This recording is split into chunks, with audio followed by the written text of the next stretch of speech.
Hai, halo guys. Selamat datang di podcast Alhamora bersama gue Evelyn. Gue Sabrina. Dan gue Tata.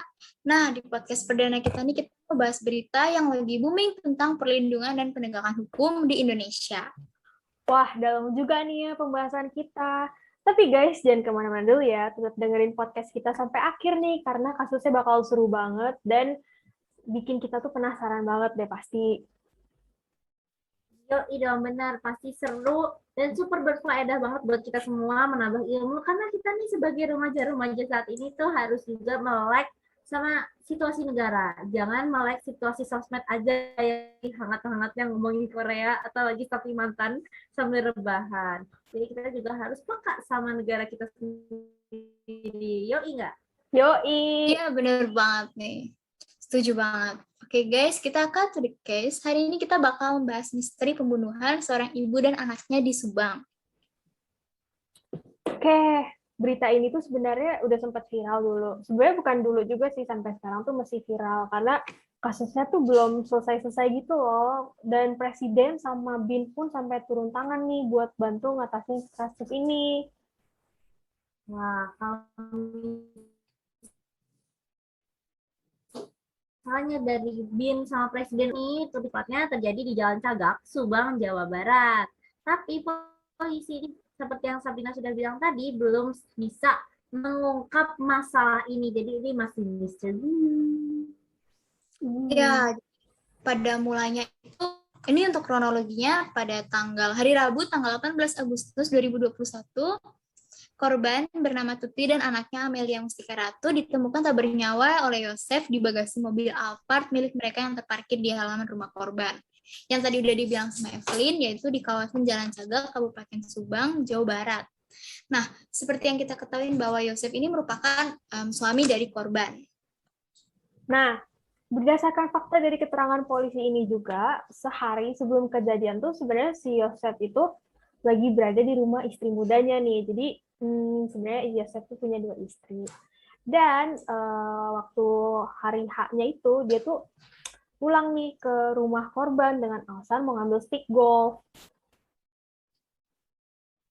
Iya, terus pas Yosef pulang, ya dia tuh curiga karena dia nggak istri dan anaknya di rumah. Iya, udah nggak bernyawa pula lagi. Iya. Yang abis ngambil stick golf, banget ya.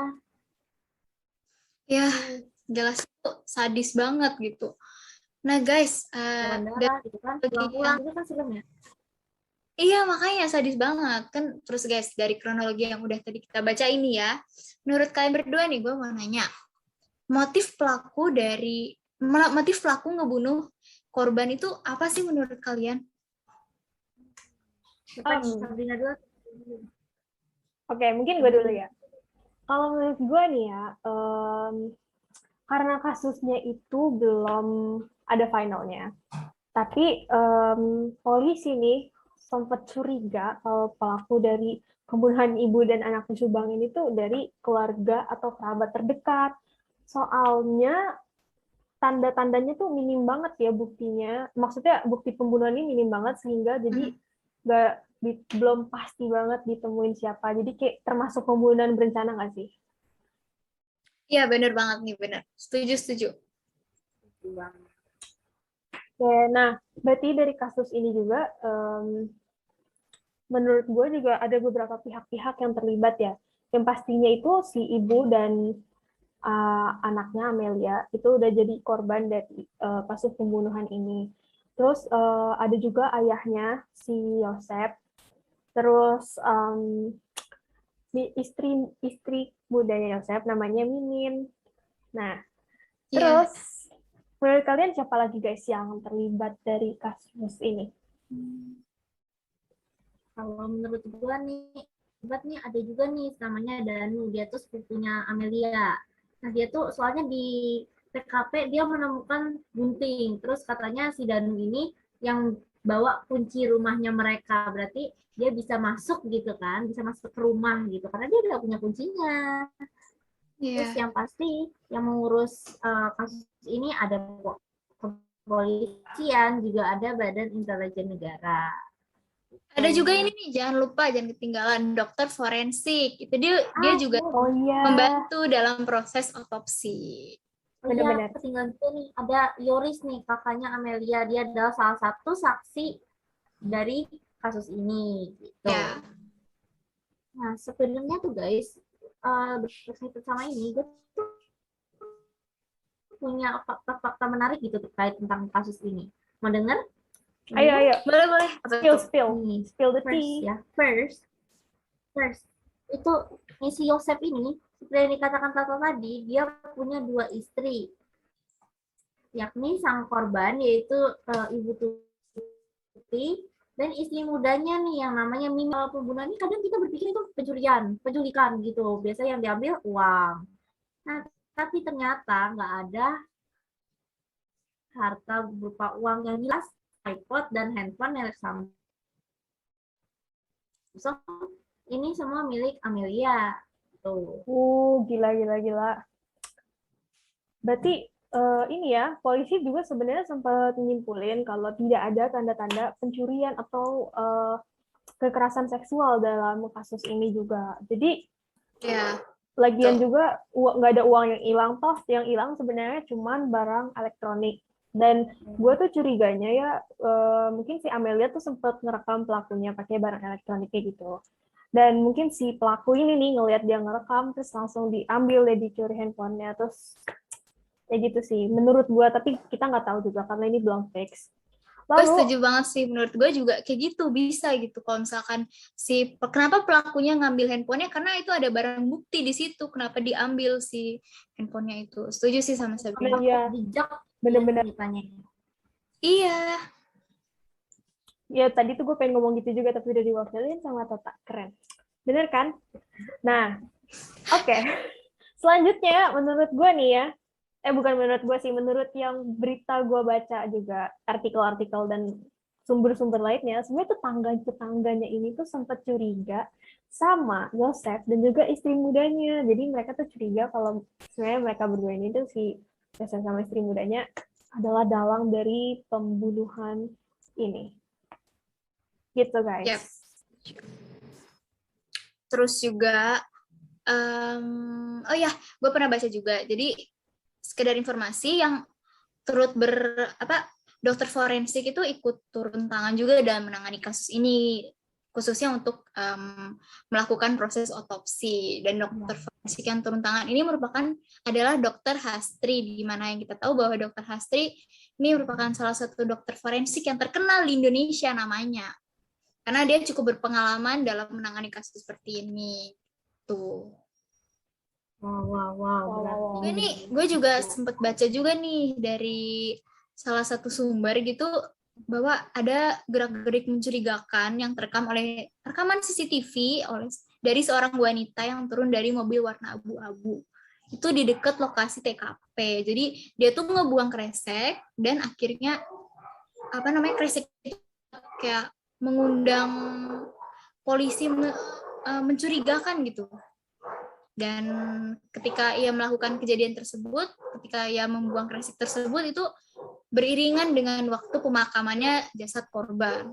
Jadi ya polisi sempat curiga dengan siapa dia dan apa yang dia bawa, apa yang dia buang, itu bisa menjadi bukti. Nah iya, masih misteri banget sih itu. Sampai sekarang belum ada kabar lagi tuh tentang itu ya. Belum ada titik terang. Belum ada kepastian siapa yang menjadi pelakunya. Misterius banget nih. Iya, misterius banget nih. Kan guys, seperti yang kita tahu bahwa kasus ini tuh berarti kasus pembunuhan. Ini sadis banget nih. Pelakunya pasti bisa terancam hukuman pidana dong ya. Secara logika kan dia udah menghilangkan nyawa seseorang, nyawa orang lain. Ih, bener banget sih. Ya, menurut gue juga bener. Nah, kalaupun seandainya kasus ini udah di final nih, udah ketemu nih siapa pelaku atau dalang dari pembunuhan ini, gue yakin pelakunya itu bakal kena hukuman yang tercatat dalam pasal 338 KUHP, di mana itu tuh ngebahas tentang pembunuhan. Dan pelaku ini tuh bisa terancam hukuman sampai 15 tahun penjara. Aduh.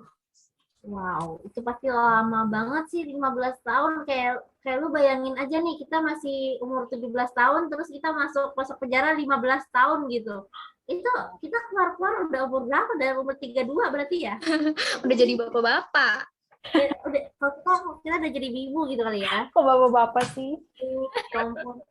Bayanginnya aduh sedih banget sih.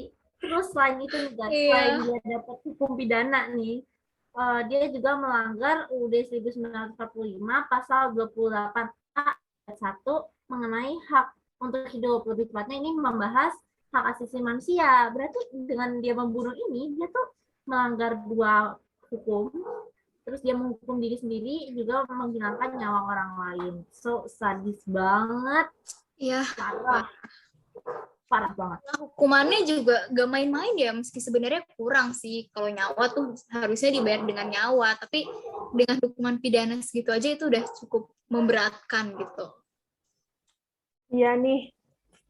Makanya nih ya, dari kasus ini nih, menurut gue ya, meskipun kasusnya belum ada finalnya, ada sesuatu yang bisa kita pelajarin. Ya enggak? Mental. Iya. Oh iya, benar-benar. Oke. Nah, menurut gue nih ya, untuk sesuatu yang bisa kita pelajarin ini, kan orang-orang terdekat itu sebenarnya dominan untuk dipercaya. Tapi menurut gue, meskipun sedekat apapun kita sama orang, jangan selalu menaruh kepercayaan 100% gitu loh. Kayak, ya, kita tuh harus bisa will be aware sama orang-orang terdekat kita dan harus bisa lebih ngebedain apakah dia jahat atau gimana gitu.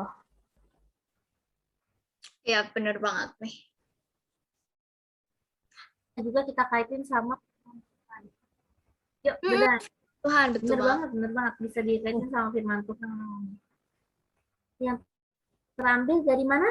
Dari Keluaran 20 ayat 13 yang berbunyi jangan. Berarti kalau kita membunuh itu kan perbuatan yang sangat berat. Kita tadi menghukum diri sendiri, kita juga menghukum orang lain, terus kita juga menghukum diri sendiri dengan dosa gitu ya. Kalau misalnya pidana ya udahlah 15 tahun ya udah kelar. Kalau dosa tuh seumur hidup gitu. Seumur hidup gitu. Kan setelah hidup gitu. Juga nggak boleh benar. Oh iya, benar banget. Iya. Itu. Ya, Allah tuh memberikan kita kesempatan untuk hidup, harusnya kita pergunain sebaik mungkin untuk berbuat kebaikan dan menaruh kasih. Bener gak tuh? Asik. Bukan menghilangkan nyawa orang lain. Benar. Setuju banget sama Tata. Oke guys, sekian pembahasan tentang kasus pembunuhan di Subang. Jangan lupa untuk kembali tonton podcast kita selanjutnya. Kita bakal bahas berita-berita yang lebih menarik lagi dan buka wawasan. Ya, gue pamit. Dadah, gue tetap pamit. Dadah, gue Sabrina pamit. Sampai jumpa di podcast berikutnya. Bye-bye. Bye.